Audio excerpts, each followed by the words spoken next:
What's up everyone? In this video, I want to share with you how I stay organized throughout my week and how I stay focused.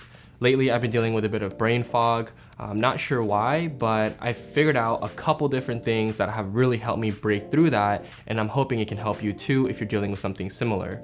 So let's not waste any more time and get right into it.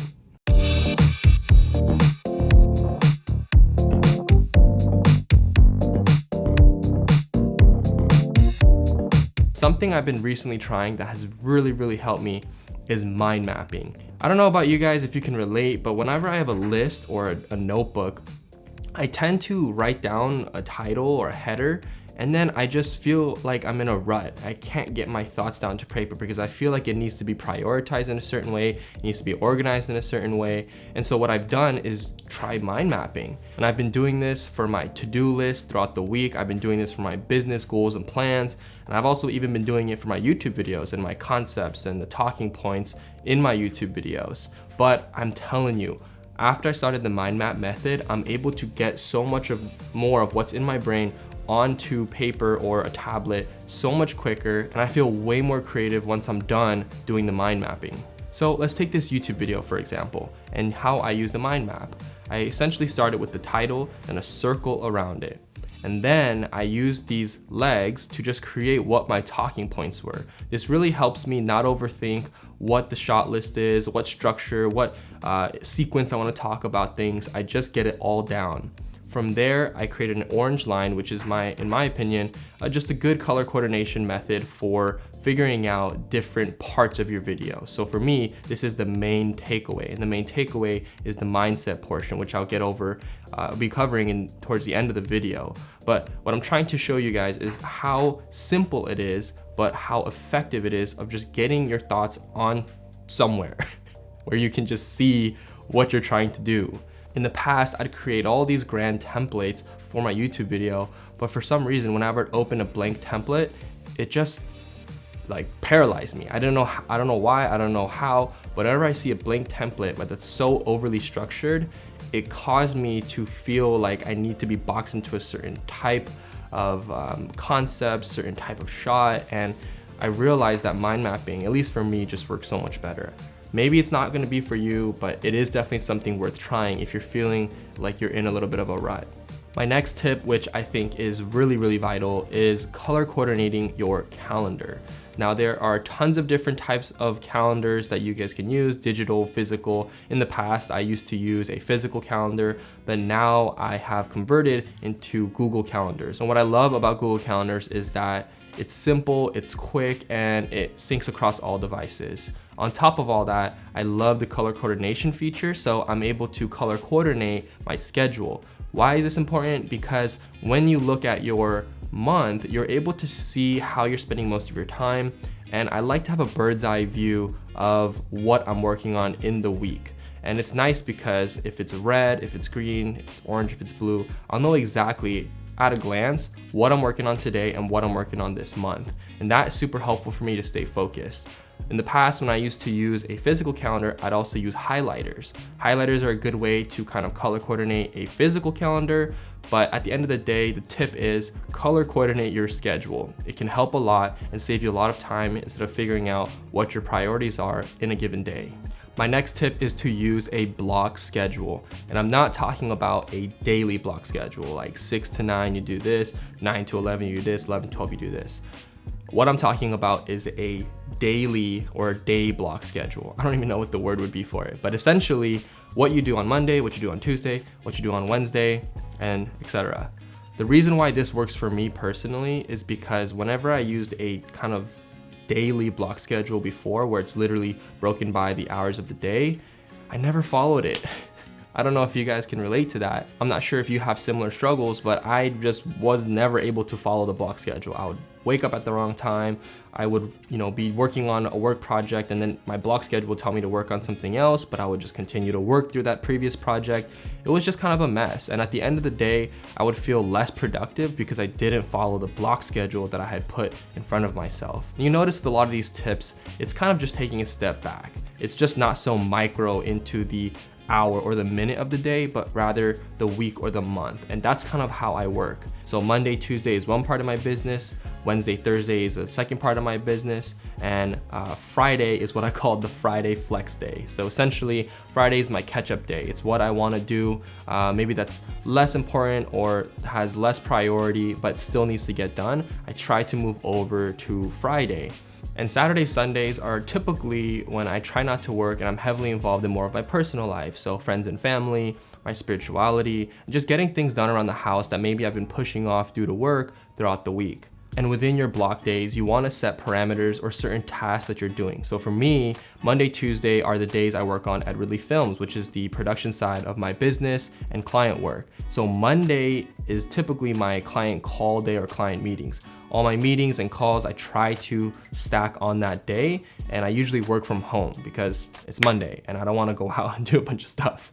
But Monday is typically the day I try to work from home, but on that part of my business. Now Tuesday is still on Edwardly Films, but I try to go out, and this is a day where I would typically try to schedule my shoots when I'm leaving the house. And so what I'm trying to say is within the day, within the bucket, I guess you could say, you want to set some parameters and still follow some sort of schedule or things you want to hold yourself accountable to so that by the end of the day, you feel accomplished. My next tip is to set your devices to work with you, not against you.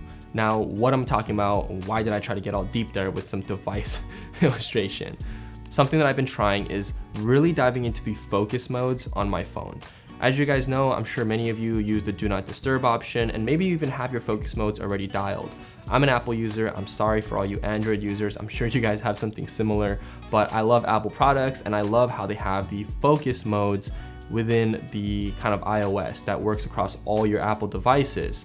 So for me, I set up a morning mode. Now in this morning mode that I've set, I don't get notified of anyone texting or calling or emailing me unless it's from the specific people that I've set. So like my parents, my wife, family members, really important people that I think need to get a hold of me in a case of an emergency, but everyone else, the outside world, can wait until my morning focus mode is turned off, which is typically around 9 or 10 a.m. Now this is a game changer.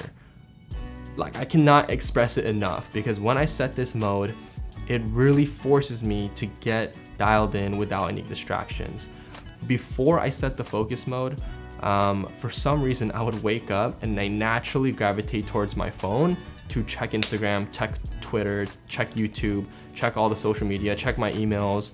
It's just a habit, you know, and there's so many times where I'd even catch myself when I was first trying this out, where I'd grab my phone and I'd open it and I'd immediately want to, my finger naturally just goes to Instagram. It's so weird, or some sort of social media platform. It's like a reflex almost. And so setting this mode really helps me get reduce distractions and get dialed in the morning.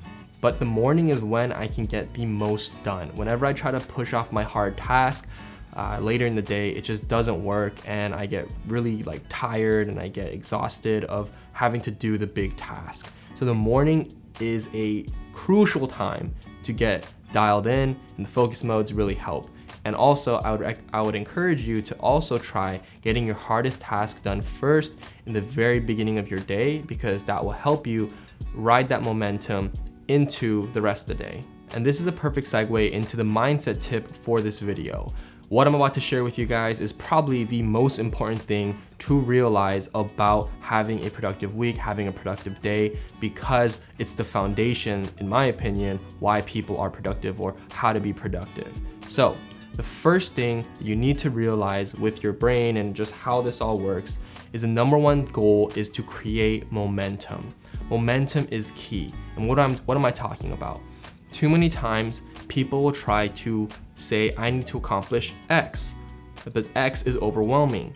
And what happens is you usually don't end up doing it and you end up procrastinating. Maybe it's writing a paper, maybe it's starting that business, maybe it's making a YouTube video, but you try to think about getting the hard task done and it's overwhelming for you.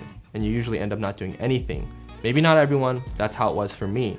And so the most important thing is to create momentum.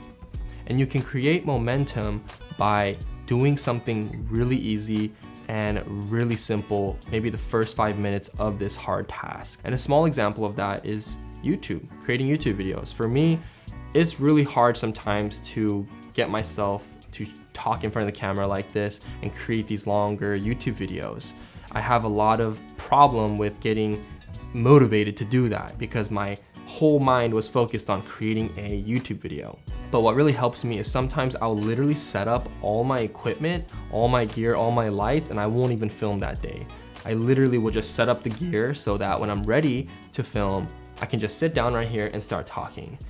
But it's funny because once I start setting up my gear, setting up my camera and my lenses and my lights, it creates momentum. And then I eventually just want to start filming right away.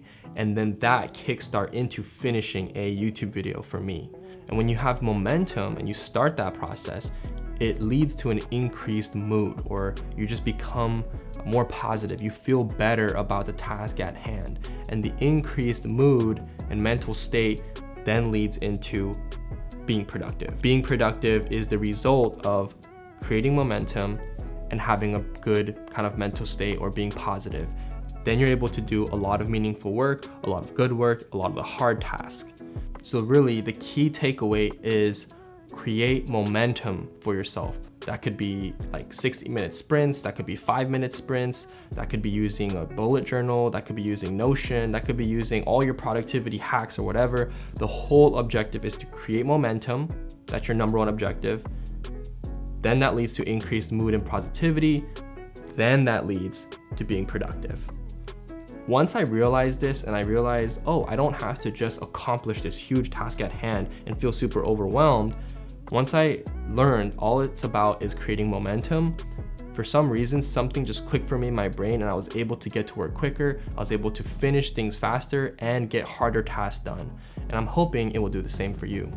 Thanks so much for watching this video. I really appreciate everyone who has subscribed. If you're watching this and you aren't subscribed, I know who you are. I'm just kidding. But my analytics do tell me that 95% of you are not subscribed to this channel. So if you could hit that subscribe button, I'd really appreciate it. I'm trying to grow my YouTube channel this year. And if you like productivity videos like this, make sure to leave a comment down below and check out my other videos. But I will stop talking and let you go on about your day. Thank you so much for watching, and I'll see you guys in the next one. Peace.